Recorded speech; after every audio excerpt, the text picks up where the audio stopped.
গরু বাচ্চা দেওয়ার পরে প্রথম 2 থেকে 3 মাস খুব ভালো দুধের পারফরমেন্স থাকে, কিন্তু ধীরে ধীরে দুধ কমে যায় এবং একসময় দুধ হারিয়ে যায়। একটা গরু তার বাচ্চা দেওয়ার পরে প্রায় 11 থেকে 12 মাস দুধ থাকে। আসলে এই 12 মাস দুধ আমরা কিভাবে পাবো এটা আসলে আমরা বুঝি না। অনেক নতুন উদ্যোক্তা আছেন যে গরু কিনেছেন বা লালন পালন শুরু করছেন, গরু বাচ্চা দিয়েছে, দুধ নাই, বা মনে করেন 3-4 মাস পরে একেবারে দুধ আর হচ্ছে না। আসলে এই ভিডিওটা তাদের খুবই উপকারে আসবে। আমি একজন খামারি এবং আমার বাস্তব অভিজ্ঞতার উপর ডিপেন্ড করে এই ভিডিওটা আমি তৈরি করতেছি। আসলে গরুর খামার দিলে অনেক বিষয়ে নিজেকে সচেতন থাকতে হবে। একটা গরু বাচ্চা দেওয়ার পরে তার যত্নের কোনো ত্রুটি রাখা যাবে না। গরুকে ঠিকমতো দহন করতে হবে, পরিষ্কার পরিচ্ছন্ন পরিবেশে রাখতে হবে, ঠিকমতো দানাদার এবং পুষ্টিকর খাদ্য দিতে হবে এবং মাঝে মাঝে ক্যালসিয়াম, আয়রন ইত্যাদি খাওয়াইতে হবে এবং নিয়মিত কাঁচা ঘাস খাওয়াইতে হবে গরুকে। তাহলে গরুর প্রজনন ক্ষমতা, দুধ প্রোডাকশন মানে সব কিছুই ভালো থাকবে, রোগ প্রতিরোধ ক্ষমতা ভালো হবে। একটা গরুকে যদি ঠিকমতো দানাদার খাদ্য, কাঁচা ঘাস এবং পরিচর্যা করা যায়, ওই গরুটা দেখবেন বাচ্চা দেওয়ার পরে পুনরায় খুব দ্রুত হিটে আসবে। একবার বীজ দিবেন, কনসেপ্ট করবে, গরুর দুধ প্রোডাকশন লং টাইম থাকবে, দুধ আসলে সহজে হারায় যাবে না।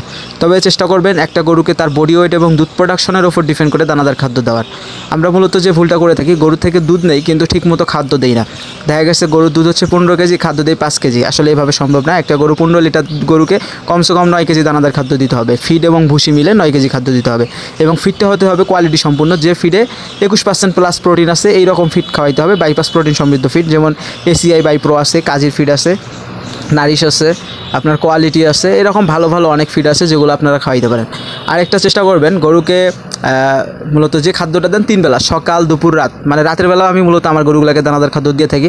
আমার প্রত্যেকটা গরু কিন্তু আবার প্রেগনেন্ট আছে এবং মনে করেন যে গরুগুলো আল্লাহর রহমতে এত ভালো, একবার বাচ্চা দেওয়ার পরে মানে সর্বোচ্চ 50 দিনের মধ্যে আবার পুনরায় হিট আসবে এবং একবার বীজ দিলে কনসেপ্ট। আসলে এটা কিন্তু এমনি এমনি হয় না, এর পিছনে আমি অনেক পরিশ্রম করি। এদের সবসময় খেয়াল রাখি কোন ওষুধটা কখন খাওয়াইতে হবে, কতটুকু দানাদার খাদ্য কখন দিতে হবে, এই বিষয়গুলো সবসময় আমি অ্যালার্ট থাকি আল্লাহর রহমতে, যার কারণে আমি এখন পর্যন্ত টিকে আছি। আসলে অনেকেই বলে এই যে ডেইরি সেক্টরে লস, আসলে আমার কাছে এখন পর্যন্ত মনে হয় না যে ডেইরি সেক্টরে কোনো লস আছে, কারণ এখান থেকে প্রতি বছর আমি দুধ থেকে একটা মোটামুটি প্রতি মাসে একটা অ্যামাউন্ট পাই এবং প্রতি বছর আমি বাছুর পাচ্ছি। আবার আল্লাহর রহমতে আমার 6টা গরু প্রেগনেন্ট আছে। আসলে এগুলা কিন্তু যদি লস হতো তাহলে কিন্তু আমি এই গরু লালন পালন করতাম না, কারণ আমার এই বাছুরগুলো মনে করেন যে আগামী দিনে ভবিষ্যৎ, আমি যদি এগুলো রেখে দিই তাহলে অনেকগুলো গরু আমার খামারে তৈরি হয়ে যাবে। আবার যদি বিক্রি করে একটা মোটা অঙ্কের টাকা পাবো, এটা দিয়ে আমি একটা ভালো কিছু করতে পারবো। আমার আবার 6টা গরু প্রেগনেন্ট আছে, আগামী মনে করেন যে 1 মাসের মধ্যে আবার আমার গরু বাচ্চা দেওয়া শুরু হবে, আবার পুনরায় দেখা গেছে যে আমার খামারটা ভরে যাবে। আসলে এইভাবেই তো জীবনে বড় হতে হবে। আর গরুর দুধ প্রোডাকশন বৃদ্ধির জন্য আমি যে ওষুধগুলো খাই সেটা হচ্ছে ক্যালফাস্টনিক পাউডার এবং ক্যালসিয়াম খাওয়াই প্রতি মাসে 15 দিন। এই ক্যালফাস্টনিক পাউডারটা এতটাই ভালো, আসলে যখন গরুর দুধ কিন্তু সারা বছর থাকে না। একটা গরু জীবনকালে আপনার 11 থেকে 12 মাস, মানে জীবনকালে না সরি, আপনার হচ্ছে বাচ্চা দেওয়ার পরে 10-11 মাস দুধ দেয় আর কি। তবে প্রথম 2-3 মাস খুব ভালো দুধ থাকে, পরে ধীরে ধীরে কমে যায়।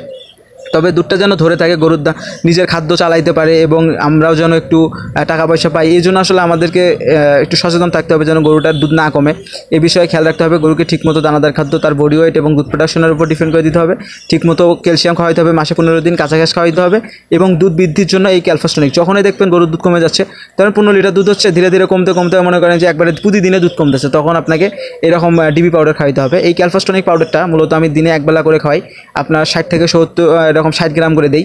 60 গ্রাম পাউডার দিনে একবার করে খাওয়াই এবং আমার গরুকে 3 বেলা আমি পানি খাওয়াই, সকাল, দুপুর, রাতে, এবং গরুগুলোকে 3 বেলা দহন করা হয়। তবে আমার গরু বাচ্চা দেওয়ার 1 মাস আগ পর্যন্ত দুধ দেয়, মনে করেন যে 2-3 লিটার হলেও দুধ থাকবে, মানে দুধ কখনো শেষ হয়ে যায় না, কারণ পরিচর্যার কোনো মানে ঘাটতি আমি রাখি না। তবে আমার গরুগুলো যে একেবারে হাই প্রিপারেশনের গরু আমি সেটাও বলতেছি না, তবে আমার গরু যাই হোক না কেন, আমার গরু আমার কাছে খুবই ভালো এবং দুধ প্রোডাকশনের দিক থেকে আমি খুবই হ্যাপি। আমার গরু বর্তমান মনে করেন যে এখনও 55 লিটার 50 লিটার দুধ দিচ্ছে, আবার 6টা গরু প্রেগনেন্ট আছে, মানে সারা বছর গরুর খাদ্য মেকআপ হওয়ার পরেও মনে করেন যে আমার মোটামুটি একটা অ্যামাউন্ট থাকে প্রতি মাসে, মনে করেন গরুর খাওয়ার পরেও আমার 25 থেকে 30 হাজার টাকা দুধ থেকে পাই এবং বছরে তো আল্লাহর রহমতে 6-7টা বাছুর আছেই। আপনারা যে ছোটো ছোটো বাছুরগুলো দেখতেছেন এগুলো কিন্তু আমার খামারের উৎপাদিত বাছুর, আমার গরুগুলারই বাছুর। অনেক গরু আগে বিক্রি করে দিছি, তারপরে এই যে এখন মোটামুটি খামারটা হয়ে উঠতেছে ইনশাল্লাহ। সবাই দোয়া করবেন আমার খামারের জন্য, আমার পরিবারের জন্য, আমি যেন সব কিছু আল্লাহর রহমতে মেনটেন করতে পারি। এর পাশাপাশি একটু ছোটো মোটো ব্যবসা বাণিজ্য আছে, আসলে এইটা পরিচালনা করি এবং খামারটা দেখাশোনা করি। আসলে জীবনে ভালো কিছু করতে গেলে কষ্ট তো করতে হবে, একটা নিয়ে পড়ে থাকলে তো হবে না।